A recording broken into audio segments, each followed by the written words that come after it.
Hey guys, I'm going to teach you some cardiovascular hacks when using any piece of equipment. Let's go. Okay, number one, get your incline on the highest level you can go. I'm at a 15 right now. Make sure that when you're walking on a treadmill, you're not holding on to the handles. Okay? And go for about 30 seconds of a sprint. And then after 30 seconds, stop, put your feet to the side.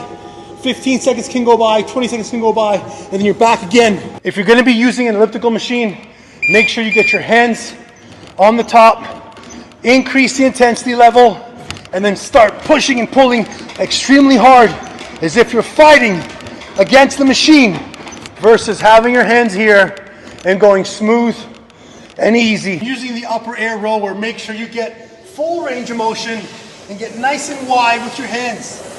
Bend your knees, arch your back, and go as far down as possible as you can go. Two ways you can use the rower. One, bending your knees as you know, driving back, doing that seated row position, or if your knees are injured, your hip is injured, you can also sit and do what's just called a seated row without bending the knees.